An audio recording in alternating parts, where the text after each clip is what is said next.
Just move away from us, son. Real easy, like your ass depended on.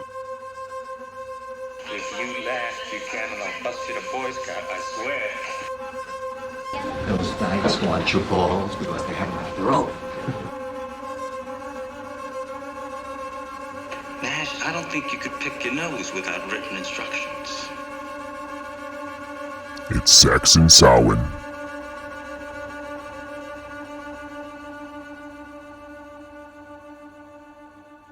Hey guys, welcome back to the Blood and Black Rum podcast.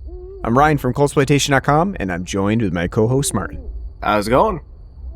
Getting a little sad here because coming to the end of our Halloween season. As we go, That's right. It's coming to a close. We remember. There's always all the Saxon films we did together. There's always this. As we get to the last episode in our series for the Halloween season, there's always that little bit of sadness, like, we did it, we've got it done, and you may be very happy to be done with Saxon Samhain, to be honest with you, from the films that we picked this year, but there's always that little bit of sadness. But to be fair, to no fault of John Saxon. That's right. Yeah, it's not his fault. But it is, because I feel like the fact that we do 2 months is always what's the thing that kills our Halloween marathons. Mm-hmm.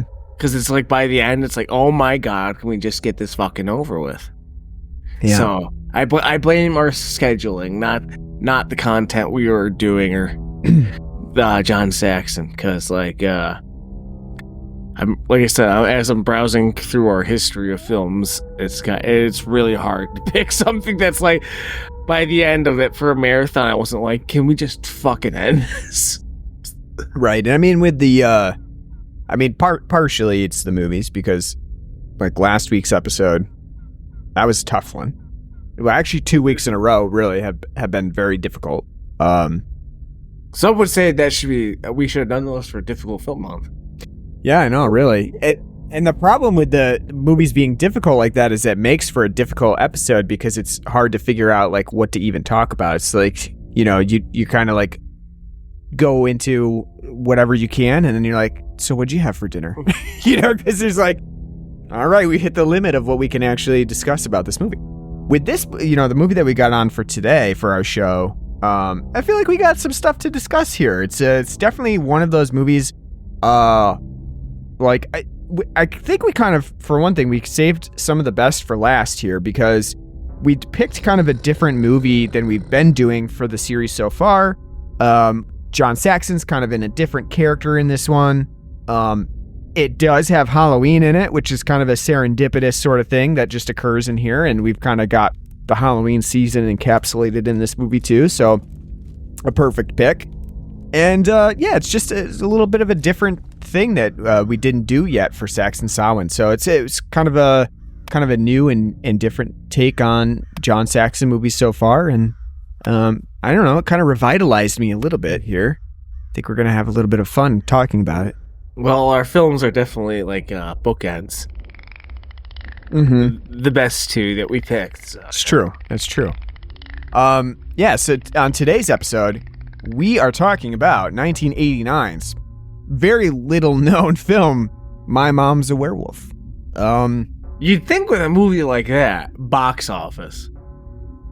Yeah, I mean, well, it's, it came out at a similar time to a lot of these other movies that were doing a similar sort of horror comedy aesthetic. You mentioned My Mom's a Werewolf is probably at least a little bit inspired by Teen Wolf, which was in 1985.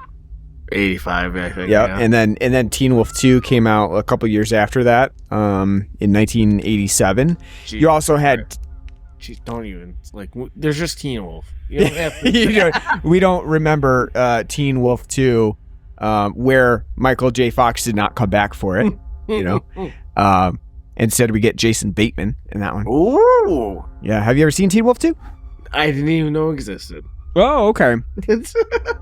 We'll have to do Teen Wolf and Teen Wolf 2. I'm not surprised it exists, but it's not something that was on my radar at all. And then in 1989, we also get Teen Witch, which was, again, another sort of teen wolf aesthetic horror comedy, sort of teen angsty movie. You mean Sabrina the Teenage Witch? Yeah, basically, same thing. And then, you also have movies like Don't Tell Mom the Babysitter's Dead, Stop or My Mom Will Shoot. All of those types of movies, they kind of all have a same type of feel to them that My Mom's a Werewolf has. And so, yeah, in a way, it is kind of interesting that My Mom's a Werewolf has been sort of forgotten. I have, before we looked into John Saxon month, I have never heard of My Mom's a Werewolf. It has not had a re-release recently, because if you even try to go find this movie, all you're going to find is like VHS rips in standard definition. You can actually find this too if you go to YouTube. It is in full on YouTube. A couple of different channels have this movie up on YouTube, and I think that's how you watched it, right? Yeah, I did. Yep. So and actually, at your direction. Yeah. I was willing to pay, on like Amazon or something to stream it. And you're like, no, it's just on YouTube. And the way I watched it was another streaming service, and the first one that I was offered was the Italian dub. So it was really funny because you could hear the English dialogue behind it, and then just some Italian man is dubbing over it with their dialogue. So that was a pretty interesting experience to watch it at the beginning like that. But yeah, this one actually, surprisingly too, when you watch it, it got a theatrical release. So it wasn't, direct to video or anything like that. It did get a theatrical release. It did get a VHS release. And also, it has like a PG rating, but as we'll talk about, it's a pretty raunchy film for its PG rating. There's some stuff going on here that I wouldn't recommend for children's ears. So even though it seems like it's marketed as sort of like a, family movie, I think that's questionable, as we'll get to. What did you say the rating was for? PG. I mean, really? At this... really stretching that PG definition, eh? I mean, at this time, too, though, movies were getting PG ratings still. That probably shouldn't. Some even having, like, topless nudity. Still we're getting a PG rating, so it's not abnormal. But, yeah, again, this one is definitely stretching the PG. And it probably, by the time the PG-13 rating had really been out and was being used, this movie probably would have gotten a PG-13 rating if it had been applied at the time. Anything else you want to add for the intro? I think it's pretty clear. Neither of us have ever seen this movie before. We didn't even know it existed. No. Well, yeah, I don't even remember this being around your dad's rental shop at the time. No. Which this definitely again, this film was released in theaters, but like as you're watching it, it has totally direct VHS vibes to it, like meant for rental store consumption. Yeah. And you can totally see why this film has kind of been, over the years, totally buried into the unknown and just, obscurity. Because it's not that it's bad. It's just like, yeah, this is a direct to video film. Here we are. The other interesting thing, I guess, is that the director on this movie, Michael Fisher, he doesn't really have too much else under his belt, but he did direct the 1988 horror slasher movie Death Spa, which is definitely another one of those funny slashers. It's like, its appeal is like the gym, right? Like, so like you're going to the gym and you're getting murdered. And that's basically all he's really known for. He did have a segment, it looks like, in Dead Time Stories Volume 1 and 2, which was hosted by George Romero, which, if I don't think I saw volume 2, but I saw volume 1 and it was fucking awful. It was horrible. So, with that said, that was definitely not one of George Romero's better works, for sure. I can't speak for volume 2, but volume 1 was probably one of the worst movies that I've seen. So, yeah.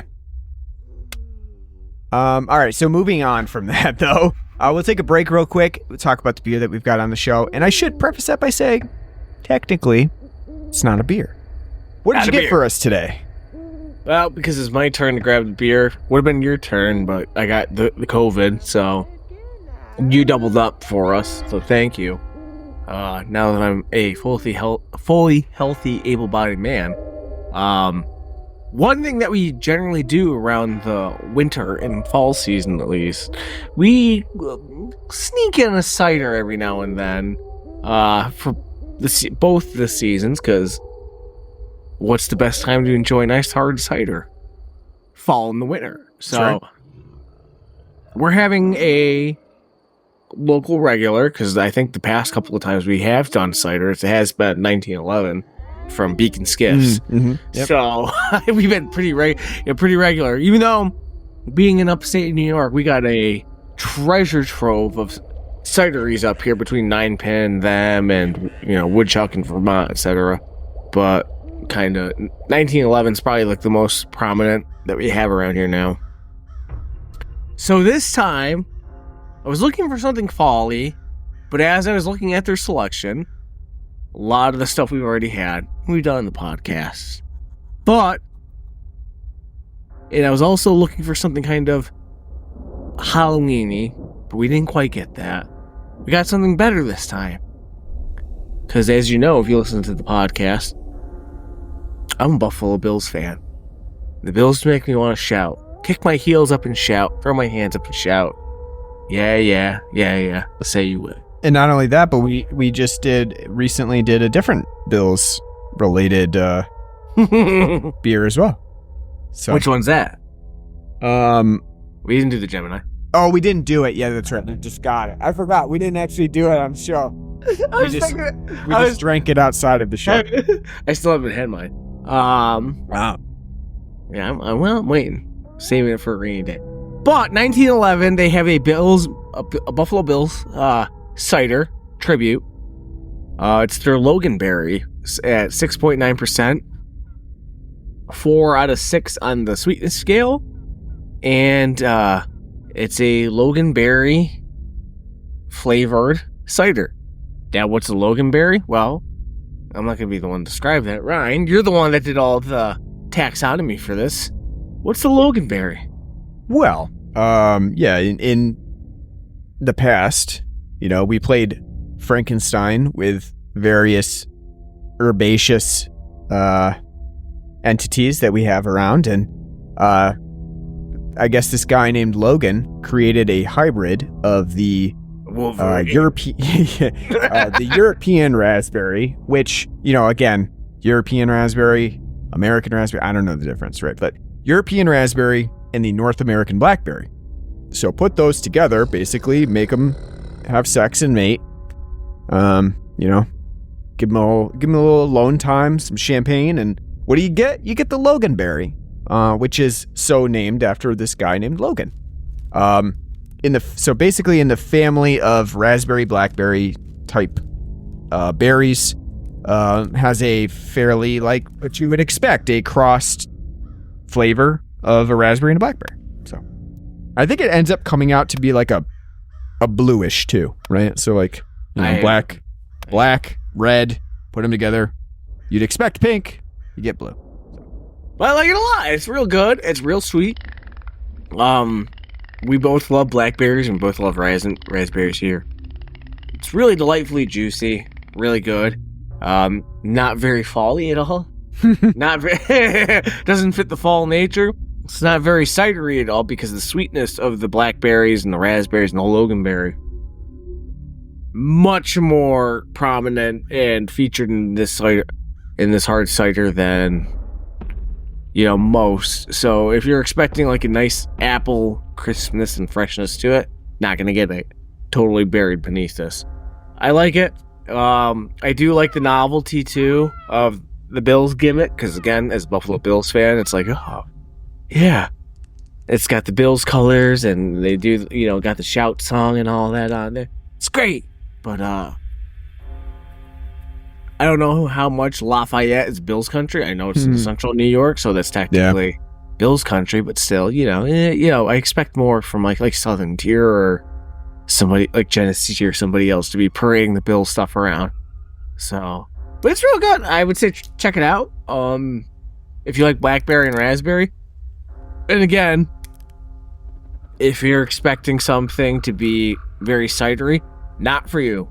Totally not even close to having a distinctive hard cider taste to it. It's just kind of there. Yeah, I would agree with that. I think I like this quite a bit. I like blackberries and raspberries in equal measure, so the cross between them is great. I've never actually had a Loganberry itself, so I can't speak to how well this mimics the actual flavor of a Loganberry.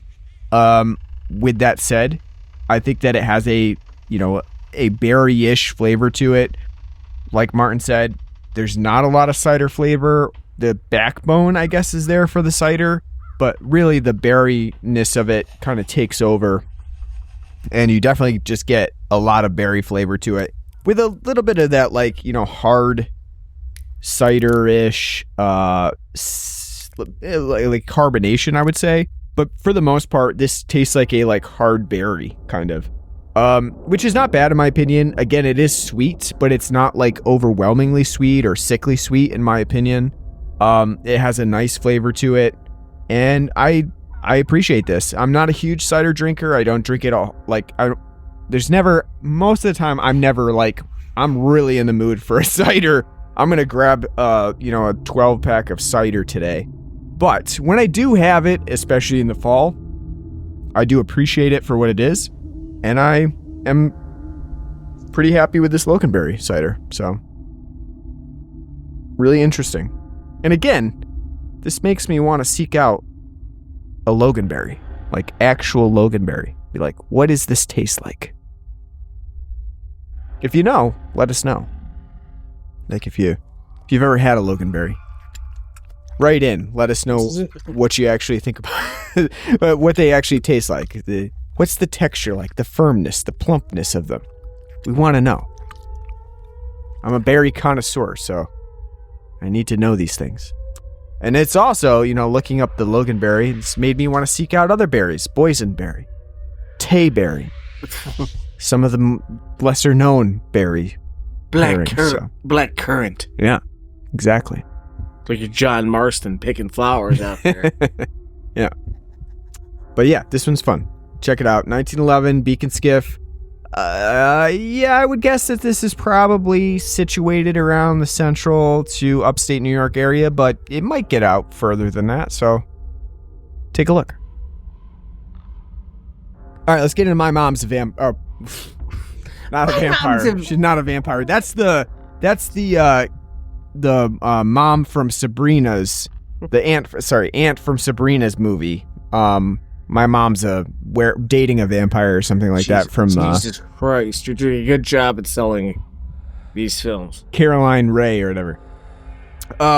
No, My Mom's a Werewolf, directed by Michael Fisher, and expertly starring John Saxon in this one.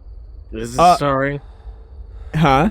Is he starring? Yeah, I don't know. You might be a little concerned at first. You might be concerned it's something like the last movie we did, Scorpion with Two Tails, where John Saxon shows up for only moments and then disappears from the face of the earth. I think giving him second billing on this, it's a little rude to the dad, right? To the actual father figure in this movie, John Shuck. He does not deserve second billing on this. Yeah, he probably deserves fourth, right? Fourth or fifth. In the Scorpion with Two Tails, yeah. It's you know what? Let's get that knocked down. But no, this movie, I think it has just the right amount of John Saxon for the part that he's playing here. But let's start from the beginning.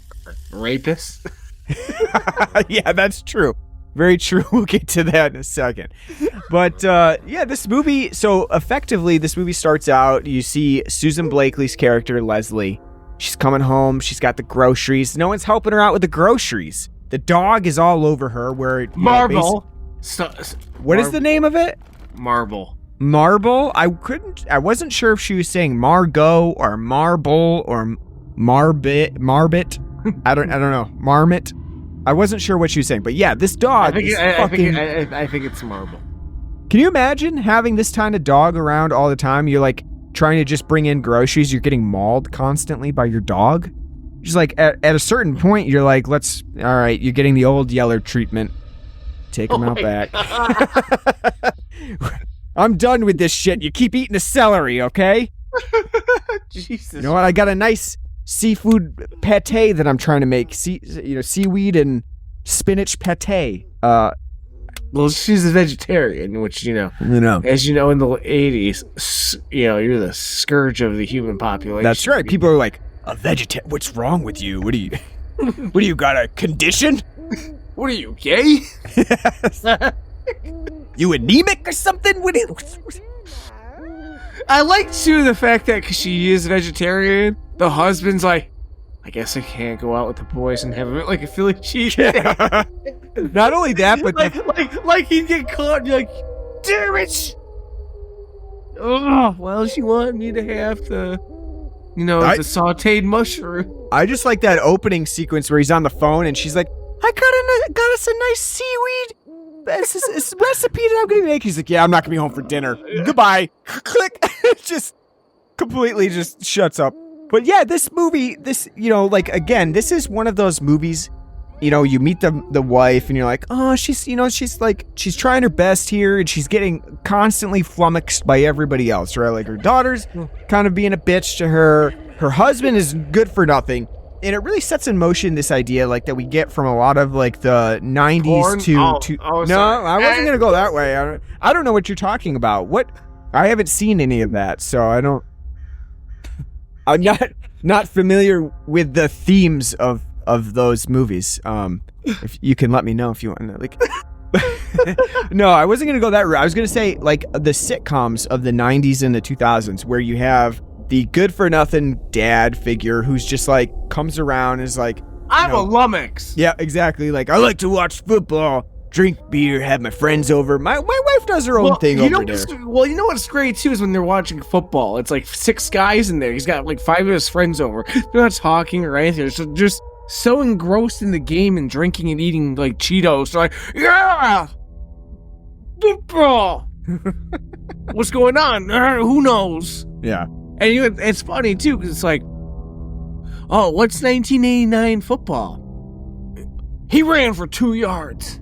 It's 4th down and 8. What are they gonna do? Punt. We're gonna do it all over. It's not it's nothing to really be that engrossed in. I mean, but I like that. I guess, do I like this idea? I think I do, but I also think it has a generic element to it that it really makes the movie does feel in a lot of ways like a sitcom, where it's, you've got that husband figure, the ostracized wife who kind of feels like their life, and especially their romantic life, is kind of going down the drain. And she even confronts him about it at some point. She's like, we should do something.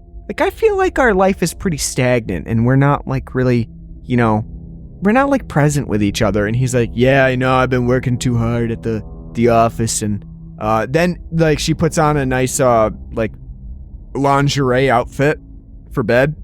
And he comes in and she's like, do you notice anything? She's like, yeah, I do. You're looking nice, but I'm going to get into bed and go to sleep.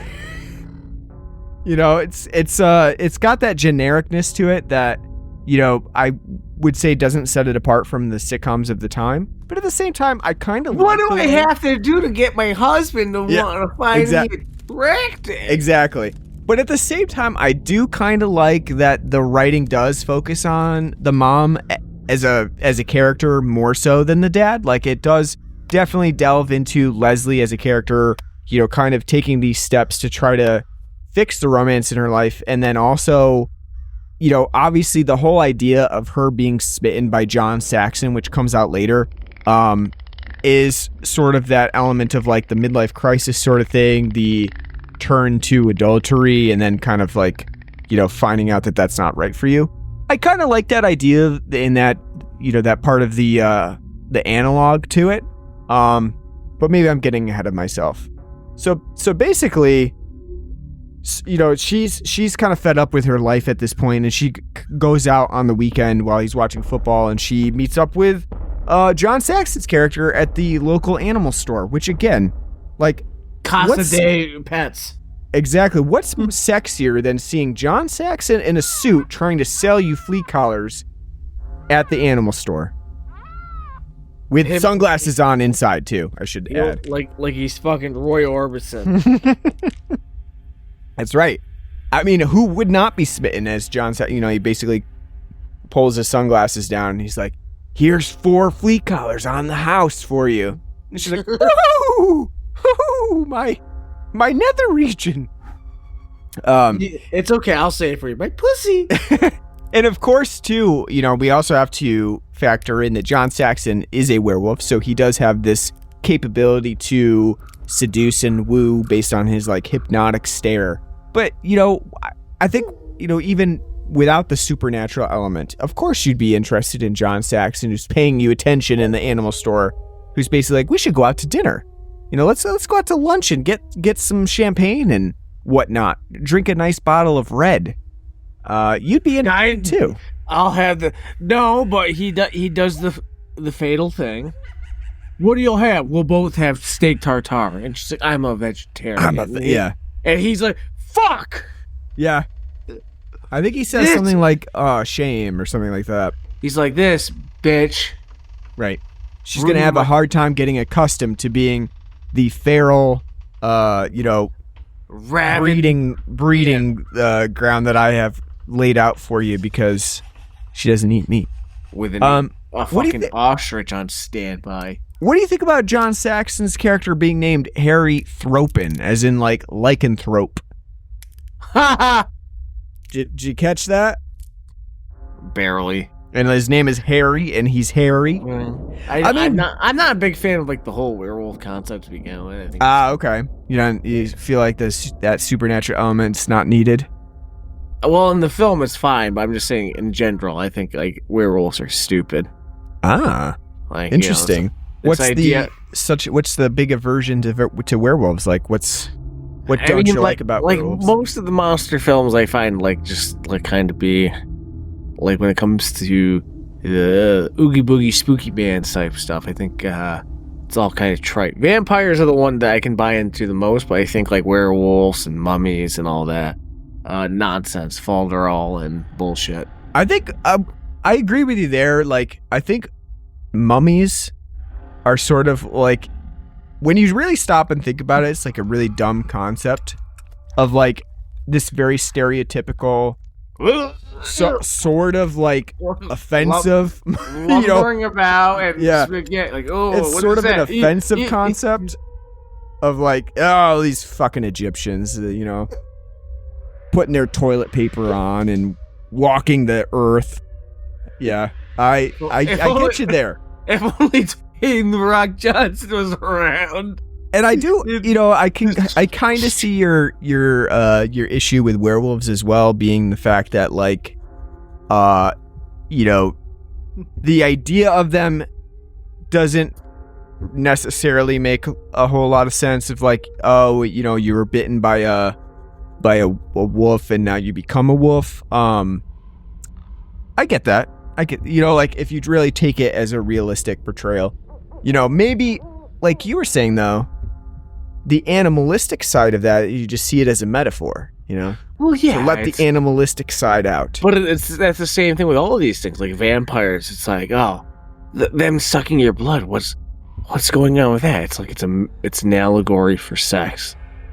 It's the same thing with werewolves. It's it's not like it's just like, oh, falling into that deep carnal state that's being unlocked and untapped because it's taboo.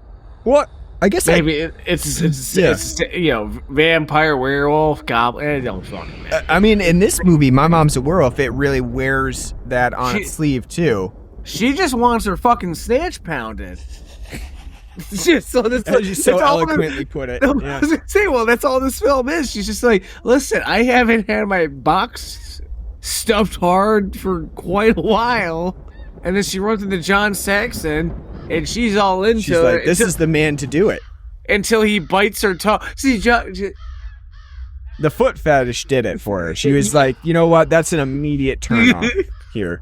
Not only that, but he left her with an infection very quickly. So, gangrous. She's gonna need like a toe chop. So yes, yeah, that is a problem. You know, if you're like your sex partner. Yeah, but like Saxon's like on a roll, and like it's like, well, let me suck on your toe and then bite it. He is on a roll though, because you know, again, we didn't talk about how suave he is at the restaurant where he sees he's purring like a cat half the time. Like that's also part of the problem with this film is like the fact that every time like, oh, you're a werewolf, and they're more like meow, instead of like, you know, doing like some kind of dog or wolf or coyote type, you know, thing. I like though when the what is it like when it's like when the meal comes out and he sees something specific on her plate. I can't remember what it was, and he runs and leaves her with the bill, and she gets the bill, and she's like, what the fuck? Well, because he's like, absolutely outrageous. Well, because he's like, give me some 1966, you know, like Dom Perignon, yeah, whatever the hell, and like, I'll order this. And honestly, that. Hilarious. He's like running from the restaurant like he just shit his pants, and she's chasing after him like, I'll take care of this. He's not leaving me with this bill. You know, again, this movie is not, I wouldn't say it's like extremely funny, but it does have its moments where it's like, oh, that's pretty clever. That's nice. You know, it's sort of like an internal chuckle sort of thing. So yeah, it's no wonder that she is attracted to John Saxon. And not only that, we didn't talk about the fact that, of course, this city, wherever they're living in, is not averse to having a random mugger just come up and steal your purse, because, you know, that happens in this movie too. Like we see it literally turns around like a fucking like fourth grader, like nanny boo boo, like you know, does that and like flips her off too. Hilarious. I really like how movies like this and in this period were like made it seem like at any time you're just walking around on a street, like you're at risk of just being mugged by a random dude who's just gonna run up and steal your purse. Like, I feel like that was like a warning sign of the day of like, you know, to be careful when you're walking around on the street, because, you know, a random mugger might come up and just steal your purse that has like $30 in it. You're in danger of that. And of course, John Saxon tracks him down, gives him the werewolf growl, takes it back, and throws him into a truck full of eggs. What is this place doing with a goddamn literal truck bed full of eggs? It's like 500 eggs in this truck. What is the need to transport 500 eggs in the open bed of a random pickup truck? An omelet. So like, we're making the world's greatest omelet. It's going to be in the Guinness Book of World Records. So we need, to make an omelet, you got to crack a few eggs, you know? It's like the Hey Arnold episode. What are you doing? Making the world's greatest, biggest pizza pie. Yeah.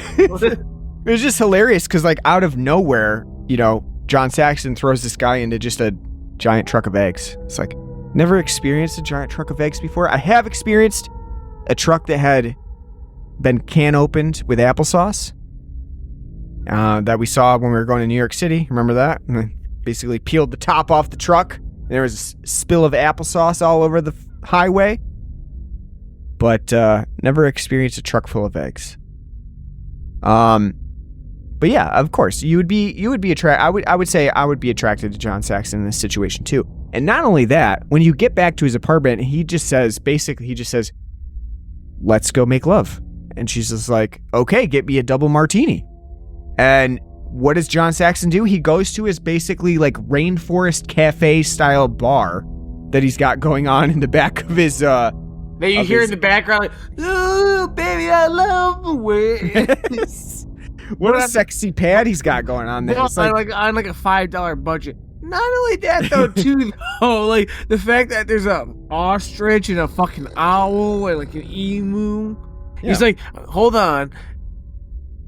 The emu's saying I gotta put some more lube on your butthole. yeah, like I probably would be seduced as well. And so yeah, she almost goes through with it, right? And again, like you said, he is a rapist in this situation. He is basically using hypnosis here to seduce her. And booze. And booze, that's true. Yeah, take a double martini. How do you feel about the hair effects that they put on John Saxon? Now we've seen that's not John hair. Saxon. We've seen John Saxon shirtless in a couple of other movies that we've done for Saxon Samhain, and though he is a hairy man, he does have a nice hairy chest. He does not have the full amount of hair. That's right. Yeah, I am now a Saxon, expert on his follicular appearance. His entomology. Yeah. Yeah.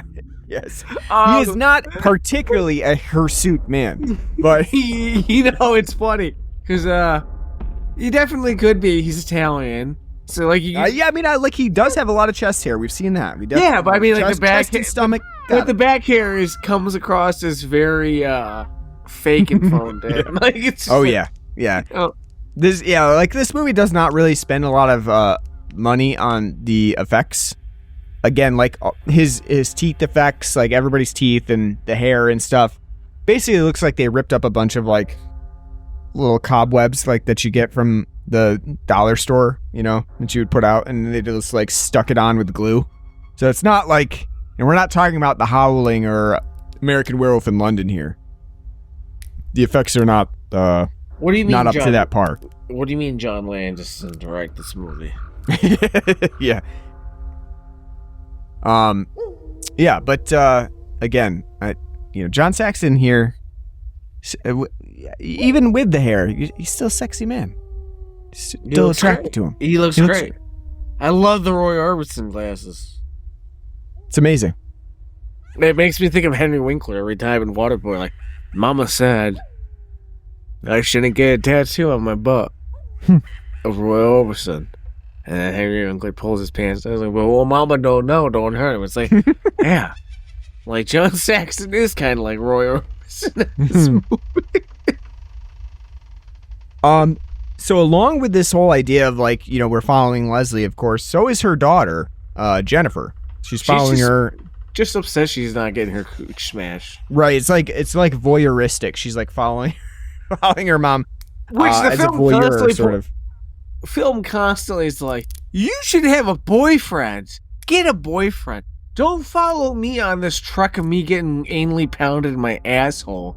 Get a boyfriend. Exactly. And then not only that, but like Leslie kind of forgets about this whole encounter. I don't know if it's like because of the hypnosis or whatever, but she goes back home to Howard, and that kind of helps their love life because she really gives it to him. She like is motivated animalistically to grind his dick into fucking powder. Basically, he wakes up the next day and he's like, "Wow, woman," I like it. I love it too because he's like kind of reinvigorated there, and like he comes home the next day and he's like looking for it again, and she's just not having it, and he's like, "Man, you know how to drive a man wild." One night you're like, we're back to a honeymoon phase. The next night, you're back to the married phase. Well, like I say, that it was because she grinded his dick into fucking oblivion. Because you look at that man, it's like he ain't doing anything except laying on his back, and you're like, have at it. That's right. I mean, but he just wants to watch some football with the boys. Well, I love the fact too, like once, this is kind of jumping ahead, but when we get to the end and, again, they've reinvigorated their love life a little bit, found each other, and he's like, I'm never watching football on Sundays again. And it's like, dude, I don't think you need to go that far. I mean, like, you can still watch football. It's just like, pay attention to your wife a little bit more. like when she that's why clearly she was wants upset. to have sex. When she's spraying in your face, be like, fuck me. The only problem, take the hint. I like the fact that like the film kind of like makes it out that Howard believes like the only problem in this relationship was that like he had guys over on Sunday. Like, take that out of the equation and they're all good. Like, doesn't matter that he has to work late. Doesn't matter that like he got a nice roast beef. We're just as I was saying. Oh, that whole scene when his daughter comes home and he's crying and he's like, oh, it's been 15 years and I can't believe it. She's like, I know, you found out about Mom. And then he carves the roast beef. Yeah. I'm just thinking the innuendo of that, like, fucking beef. The beef, yeah. Right, like, I guess when you really stop and think about it, My Mom's a Werewolf, like, first of all, this movie is fucking horny as hell. Oh my god. Because every goddamn scene is basically like a horn dog scene of like something happening. You might as well think a preteen wrote this, like, just fucking, like... Yeah. Like, every time they wrote something, they're like, good, Jack. Because not only that, like, Susan Blakely, they do make you... Like, she really has to kind of show some skin here, because like, there's that one scene where she's kind of sitting in her PJs on the couch, and, like, her, you know, she's basically got robe and her tits her robe hanging out. And then not only that, but, like, she spends a lot of the movie in, like, either lingerie or, like, a, you know... a skimpy outfit, and props to be fair, she had to.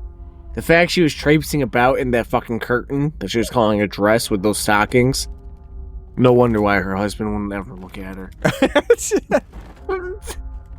Don't you like when she comes out in the lingerie because she's like she's lost her head and she's like going to get her going to the dentist. She's concerned about her teeth, and she sees the neighbor, and the neighbor's like, "Wowie, wow."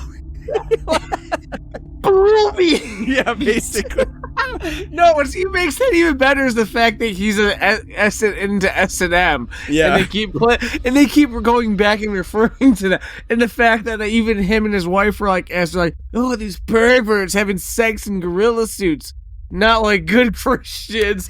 Better call the cops." It's just not only that, but he gets hit in the head with a shoe, and he's like, "Grab that shoe, I want to." Yeah, he's like beating.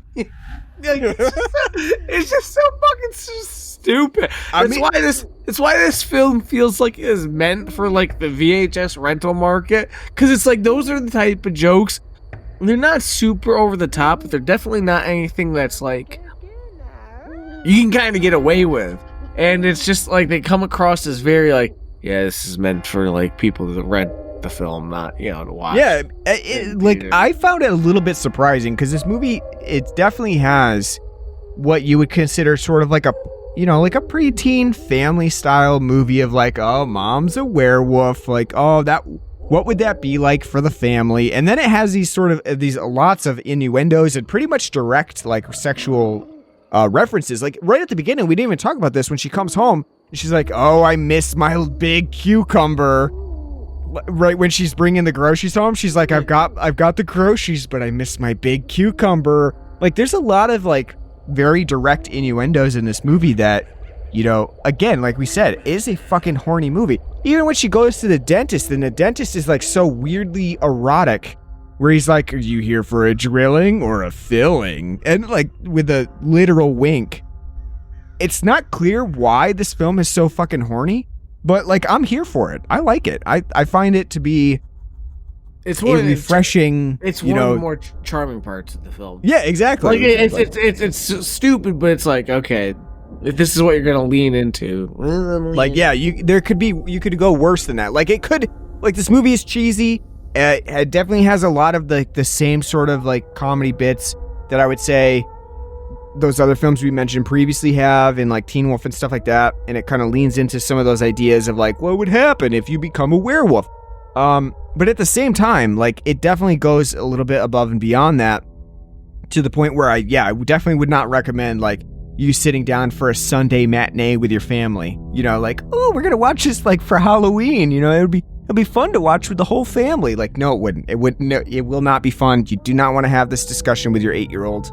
Okay, so just, hold off on it. But I like that part of it, because it does give this film sort of like a character that I would say is missing from some of the other movies that try to riff off of Teen Wolf and things like that, where it's, it's trying to do that horror comedy route, but it doesn't really have its own identity. This movie does, in my opinion. It has like a particular feel to it. It doesn't always work, but it's kind of at times a little too much. Because it's like the jokes are very slapstick and quick, very like bomb, bomb, bomb, bomb, bomb, bomb. Yep. Sometimes they work, sometimes they don't. Like the end, I find hilarious when we should tell the world about this, and the newscast shows up and I'm Cecilia Celica here, interviewing. What do you have to think about this, Mom? Well, she can't say anything. How about you, daughter? And she's like, well, she's speechless. And how about you, husband? Has this hurt your relationship or strengthened it? He's like, well, can't say anything. Great. And then she's like, afterwards, like, why won't anyone say anything? Like, those jokes are really funny. And, does a good job. I just think for the most part, the film, a lot of the jokes are kind of tedious and boring. They're not as prominent and well placed.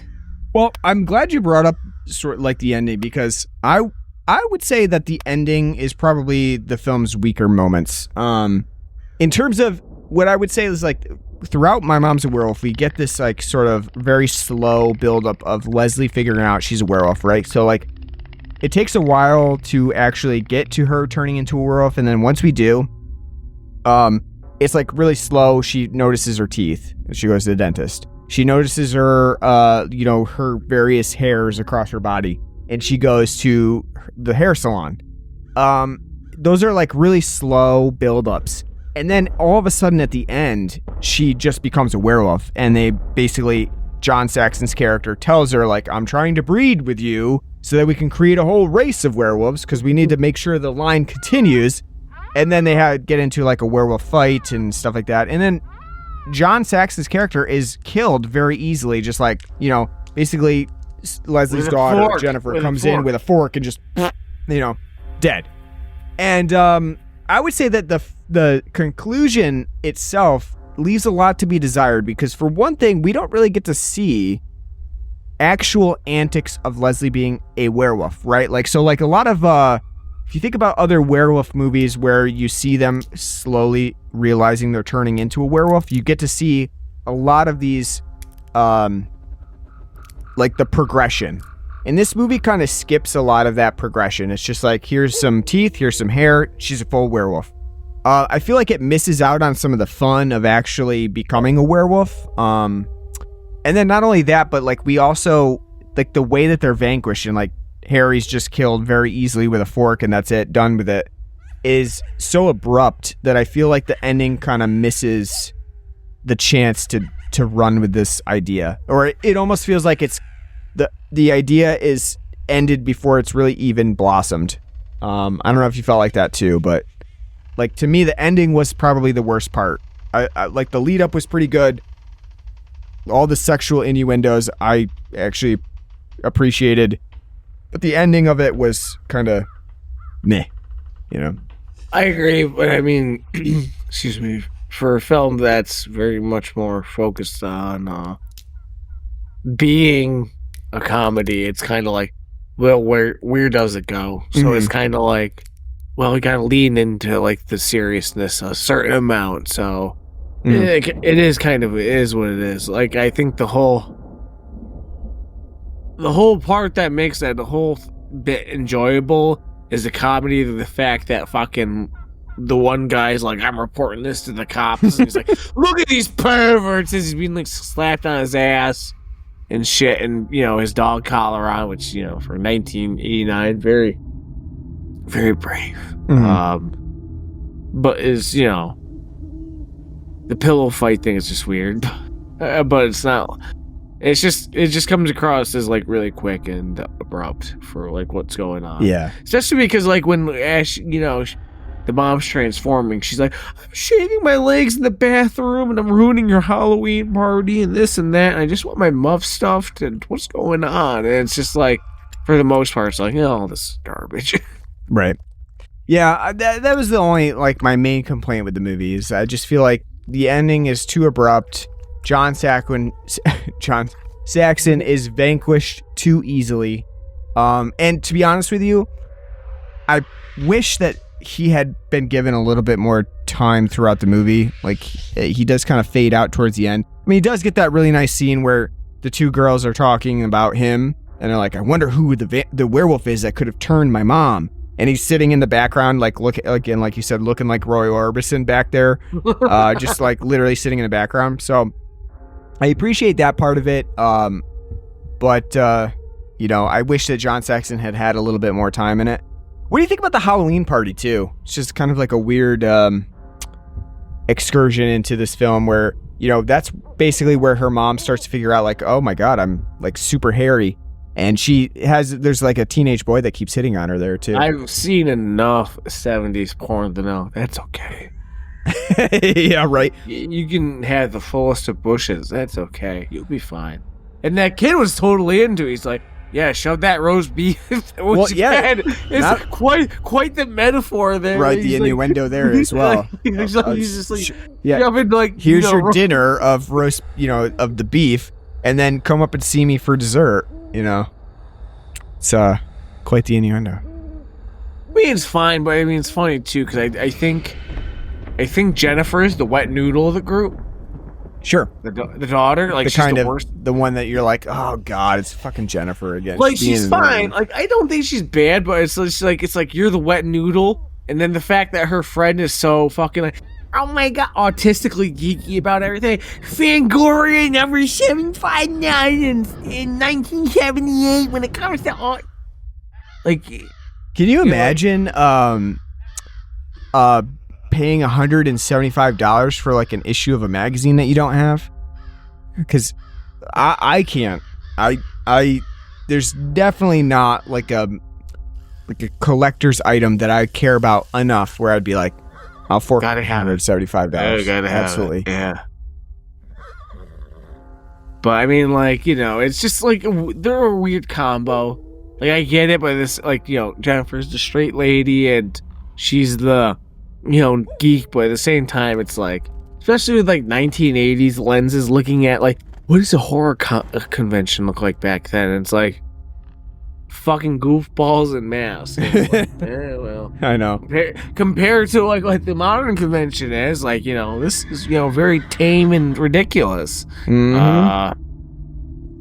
But I thought, like, it's funny though, because the girl who plays Jennifer, Tina Casper, she looks really familiar. I feel like she's in like other stuff, but I was looking at her filmography. She's not really in anything that I know.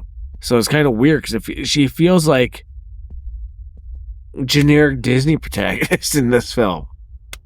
Yeah, she didn't really have too much going on, but you know what? She was in, what was that movie we just talked about? Teen Witch, because Teen Witch came out like in the same time period she was in Teen Witch as well. So isn't that a fun little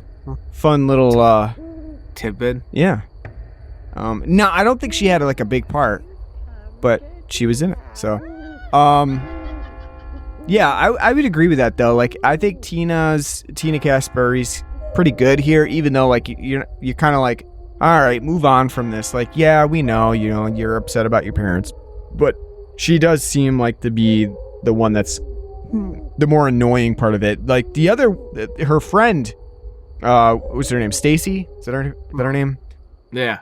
She reminds me of like the, you know, like the friend in Full House or whatever. You know, who's... Yeah, no, I know, the annoying one. Yeah, Kimmy, who's always around being slightly annoying. It's got that sort of like sitcom-y element to it. But you know what? I think this movie works pretty well, and I had a lot of fun with it. What do you think it's on the Saxony scale? Where do you think this one sits? It's a 5 out of 10. I mean, I don't feel like John's got enough to do. He's good in what he's doing, but he's just, In this, it feels like a poor man's Vincent Price. Like he's just being like, yes, I will creep you out and get you to have sex with me, because I am John Saxon with Royal Orbison glasses, and that's enough for you to feel into the machismo of it all. I give it 5. Yeah, I would agree. I mean, I would say, yeah, it's like 5 or 6. You know, he, again, like I said, he's not there enough where you can really give it like a high score. I think he is doing an interesting bit for a John Saxon, you know, setup here, because he's kind of playing a different character than he generally would. So I like it. I think he probably could have used a little bit more screen time, but it's fun for what he does. So I would say probably like 6 out of 10 for him in this one. It's interesting to see him do this style of character. Yeah. How about the music? It's like got the Mark Mothersbaughian sort of bleeps and bloops of synths, like every now and then it'll go like You'd think you were watching an episode of fucking Rugrats. You noticed that too then, right? What's going on? She's buying a chicken and sandwich. Yes. Okay. She's going to the deli and suggestively salivating all over the window. You know, like honestly, good for Susan Blakely. Like this is probably some person's fetish movie. To be honest with you, like some person somewhere sits around and they watch My Mom's a Werewolf because of Susan Blakely's character in this, and they just, you know, she's got the milfiness, she's got the, you know, like the saliva going on. This is and she's looking at those pork chops. Exactly. This is someone's fetish movie. I don't know who it is, but if you're listening, we want to hear about it. How did this become your fetish movie, and why? But yeah, I mean, probably some kid from 1989 was sitting around watching this movie and was like, "That's it. That's my fetish. That's the one right there." Just jacking it. Found it for life. It's like that meme saying where it's like, I hope this doesn't awaken something in me.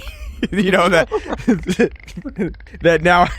now I'm cursed. I can't masturbate or have a sufficient ejaculation until I watch My Mom's a Werewolf. The trick is you just suffer through it, and like, you know, with your dick's hard or soft, you'll get there eventually. Just keep trying. Right. Anything else to add about My Mom's a Werewolf before we wrap it? I think that's about it. I think that's it, man. I think we covered it. So, on a scale of 0 to 10, succulent, juicy leg of lamb and youngest decadent veal, what would you give My Mom's a Werewolf? I'll give it a 5.5 out of 10. It's fun. It's a fun enough film. It's got a lot of stupid shit there. I just don't think it's a well-made film. It's very plotting and boring for what it does. The jokes, they're very snappy, and they're very on the mark and constantly coming, but they're very hit or miss, and they're very grounded in like late 80s style humor. And again, sex is the big joke, so if you don't find, like, you know, horny rabbits, you know, like a old 40-year-old man humping his wife funny, probably not going to find this to be that funny, because a lot of the jokes kind of end in that, like, everyone being just this giant fucking horned up ball of I just need to come. But I mean, like, it's again, it's fine enough. I find it very surprising this film was released in theaters, because it has such direct-to-video vibes. It's not bad. I think John Saxon, bless his heart, is just there. He looks handsome when he's got his like shirt off, and he looks great. But I mean, what he's doing, it's beneath him. But they gave roles to other cops in this film, so 5.5 out of 10. It's fun enough. It's not offensive. It's actually enjoyable. It's not so bad that you're gonna find it enjoyable, but it is, like I said, like, there's enough here where you find what's going on to be enjoyable. I just don't think there's a lot of merit to it, though. It's just very pedantic and boring and trite. Yeah, I would give it a 6 out of 10. I think, which equates to like 3 stars out of 5. I think this movie was fun enough for me where I did enjoy it. I can't see it becoming like a yearly watch at Halloween or anything like that. In terms of like this type of kind of nostalgic movie, but at the same time, I did really enjoy what I watched. It was kind of like a nice breath of fresh air, especially considering the John Saxon movies we've done recently for Saxon Samhain. It's kind of a different approach to that. It's a horror comedy. It's got like a more funny part of element from John Saxon. So I appreciated that. I appreciated the comedy for the most part as well. I thought it was like, obviously corny, but intentionally so, kind of riffing off of werewolf movies at the same time, kind of doing its own thing with sort of like a raunchy sex comedy, which I find like the two meshing is kind of an interesting element in itself. Again, this movie is surprisingly, risque for what it attempts to be. A PG movie, kind of influenced by things like Teen Wolf.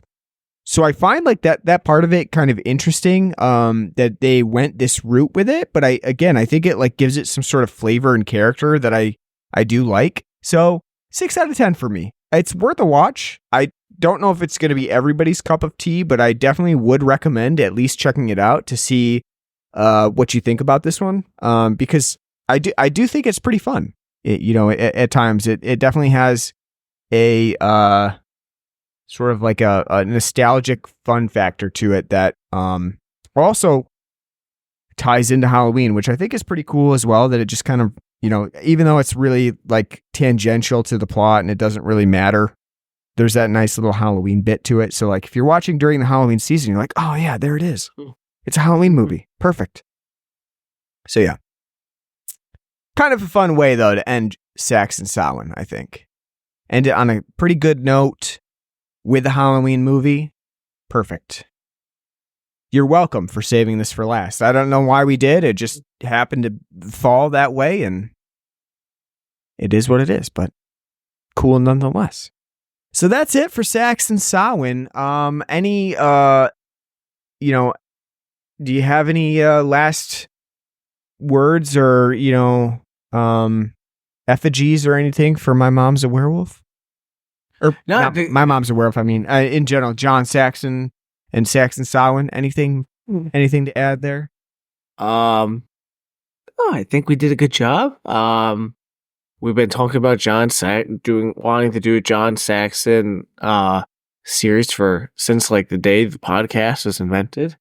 I just think we picked the wrong films for the most part, because most of them are unenjoyable, sloggy messes. But the man was prolific.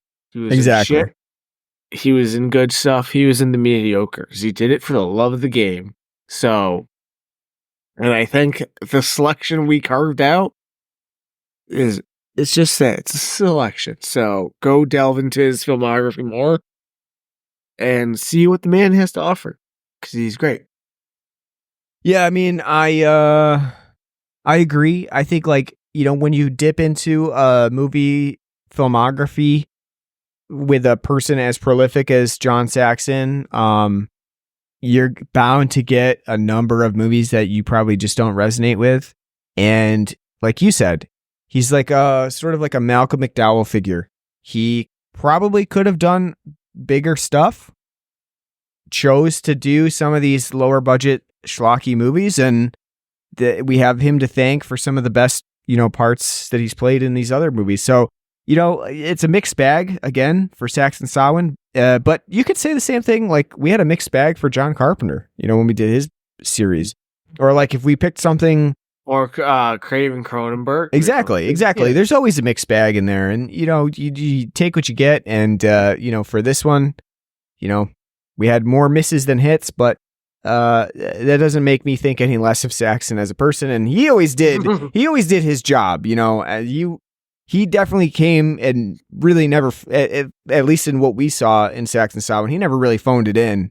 He gave his all, and maybe the movie didn't, live up to what he gave, but you can't really say anything bad about Saxon in any of these movies. So there's that. So thanks for listening throughout all of Saxon Samhain. We really appreciate it. Hope you had fun, with your Halloween season, kind of checking out all these John Saxon movies with us. So it's been fun for us in a certain capacity. Also, kind of glad to get over it and do some other movies besides, the ones that we picked. So I will probably take like a week off and then come back and do, another movie or something like that in between seasons, because we'll be maybe we'll do like a nice electoral thing. We'll do like the Manchurian Candidate. Oh, that's interesting. Little election day special or something like that. Get out the vote, and also here's here's what could happen if things turn. So yeah, that's an interesting idea. And then not only that, but we got Thanksgiving coming up, and we try to cram in some sort of Thanksgiving movie. We are running out of like actual Thanksgiving movies to pick, but good. We'll do what we can. Thanksgiving is late this year, so it's like one of the last Thursdays in November. So we've got some time before we hit that point. I'm totally surprised you even care, because you hate turkey. Yeah, but I like the season of Thanksgiving. But I mean, like, you hate turkey though. I do want to try to throw in Alien Romulus here at some point, I think. Are we gonna do that for Festivus? We're just gonna do the Alien films. Yeah, because we did want to do that at some point. So all those things are coming up. Maybe a Thanksgiving movie. We'll talk about it. See what we can do. But yeah, you could catch us in a couple weeks. Hope you have a fun Halloween. As that's coming up next week after this releases, and enjoy your Halloween season for the rest of it that you've got, and we'll catch you after Halloween for all the other stuff that we've got planned for this year. So thanks for listening. You can catch us on pretty much any podcast app you can think of. We're on Apple Podcasts, our home base at Spotify. Anything you listen to, we're probably on it, so leave us a nice review and subscribe. It always helps us out. We're on Facebook and Twitter. Search for us on there, Blood and Black Rum Podcast. We also have an email address at bloodandblackrumpodcast@gmail.com, where you can write to us. Let us know what you like, what you don't like, what movies you want us to cover, and we'll keep that in consideration. We are also on our Patreon, or you can donate to us too on our Spotify page. Anything you donate goes back towards beer, so we appreciate that in advance. If you are looking to collaborate with us in any way, whether you want us to show up on your podcast or you do commercial trades, reach out to us. We're always open for that. And also, I've been starting to make some TikTok videos of our fun little conversations. So you can always check those out at our TikTok page at Cultsploitation, where I kind of combine Cultsploitation and Blood and Black Rum Podcast together. So, all right. Well, thanks for listening. Hope you had a great Halloween season with us. And we hope to see you back after Halloween for all new episodes of various other stuff leading into our Christmas season. So until then, take care.